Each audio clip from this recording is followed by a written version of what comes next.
उदयपुर शहर के सवीना थाना क्षेत्र स्थित एकलिंगपुरा में रहने वाली एक महिला ने थाना पुलिस पर भू माफियाओं से मिलीभगत के गंभीर आरोप लगाए हैं। महिला का कहना है कि अपनी पैतृक भूमि को बचाने के लिए वह सवीना थाना, जिला पुलिस अधीक्षक, अतिरिक्त जिला पुलिस अधीक्षक सहित कई प्रशासनिक अधिकारियों के समक्ष गुहार लगा चुकी है, लेकिन कहीं से भी न्याय नहीं मिला। आखिरकार उसे न्यायालय की शरण लेनी पड़ी। महिला के अनुसार वर्ष 2022 से विवादित भूमि पर न्यायालय द्वारा यथास्थिति बनाए रखने के आदेश जारी है। बावजूद इसके कथित भूमाफिया लगातार निर्माण कार्य कर रहे हैं। महिला का आरोप है कि न्यायालय द्वारा कार्यवाही के निर्देश दिए जाने के बाद भी सवीना थाना पुलिस आदेशों की पालना कराने के बजाय बहानेबाजी कर रही है। महिला का कहना है कि पुलिस का तर्क है कि कोर्ट आदेश में ये स्पष्ट नहीं है कि कार्यवाही कौन सा पुलिसकर्मी करेगा, इसलिए कार्यवाही संभव नहीं है। महिला ने आरोप लगाया कि भू माफियाओं को संरक्षण देने के साथ साथ उसके भाई प्रकाश को भी झूठे प्रकरण में फंसाने का प्रयास किया गया।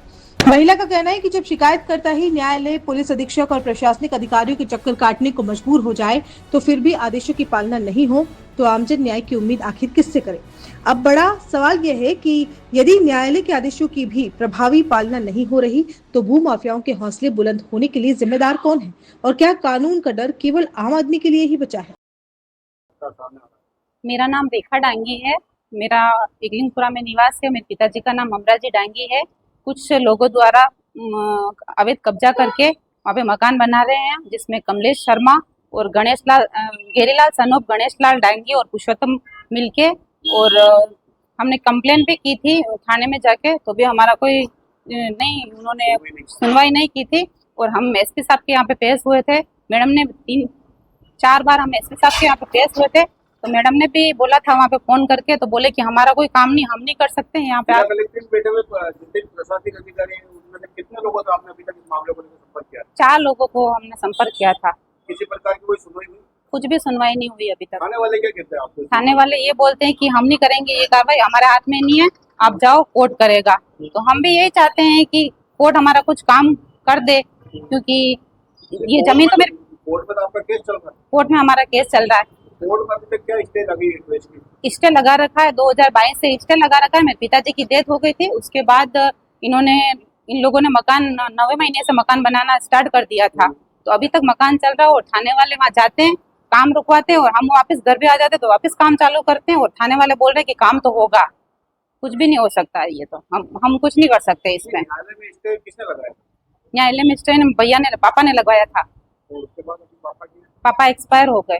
और उस समय जो स्टे भी लगा हुआ? हाँ, उस टाइम समय ये बात आपने नहीं बताई कि एसपी मैडम को? बताई थी मैंने मैम को। तो वो क्या कह रहे? मैम ने बोला था कि, मैम ने फोन करके बोला था थाने में, तो थाने वाले वापस बोलते कि मैम हम क्या कर सकते हैं इसमें, तो जमीन का मैटर है, हम क्या करें। मैम को भी ये ऐसा जवाब दे रहे थे।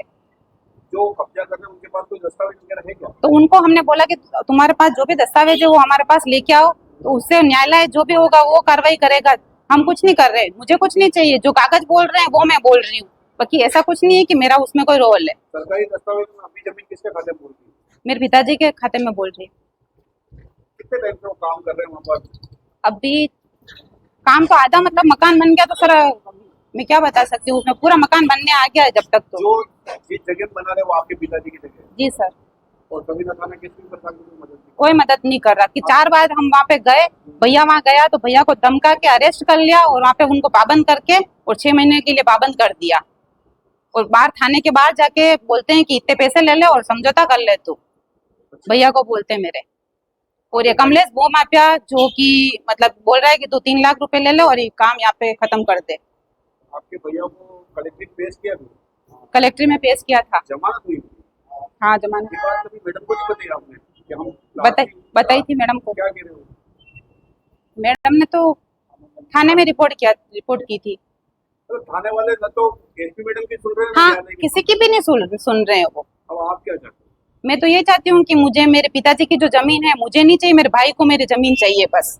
मुझे ना पैसा चाहिए, मुझे कुछ नहीं चाहिए, मुझे मेरी जमीन चाहिए बस। और मैं न्यायालय से यही रिक्वेस्ट करूंगी कि मेरी जमीन मुझे चाहिए बस। आपने कंटेंट के बारे में बताया, उससे क्या था? थाने वाले बोलते कि कंटेंट लेके आओ, तो हम कंटेंट पेश किया था। तो कंटेंट पेश करने के बाद लोग बोले कि वहां से न्यायालय से लिखवा के लेके आओ कि ये फलाना थाना का आदमी जाएगा वहाँ पे और ये काम करेगा। जांच किस व्यक्ति के पास थी? वहाँ पे जब राजेश जी के पास थी। राजेश जी ने किस तरह की मदद करी कभी? एक बार गए थे वहाँ पे, मौके पे गए थे, उनको डराया तो उस टाइम तो वो भाग गए थे, काम कर रहे थे। और राजेश जी वापस थाने पे आए और जैसे ही वापस आके वापस काम चालू कर दिया था। कानून अगर मदद नहीं और करता, जो भूमाफिया है वो थाने में खड़ा रह के बोल रहा है कि तुम काम करो, वहाँ पे कोई कुछ नहीं बोलेगा तुम्हें। पुलिस के सामने बोल रहा है वो, और उनके सामने बैठ के बोल रहा है। और आपको क्या लगता है इन भूमाफिया से पुलिस की मिली भगत है? मुझे ऐसा लग रहा है कि पूरा हाथ उनका ही है। क्यों नहीं आप इस तरह की मांग करते हो कि थाना इसका चेंज कर दिया जाए, जांच अधिकारी? मैं तो यही चाहूंगी कि उनको चेंज कर दिया जाए, कि ऐसे गरीबों की सेवा नहीं हो रही है तो फिर किस काम के, हम कहाँ जाए, फिर किसके पास जाए? हम मैम के पास भी आ गए, 2 बार सर के पास भी आए थे, वापिस सीए साहब के पास भी गए, तो हमारी मदद करेगा कौन? कौन करेगा ये बता दो आप।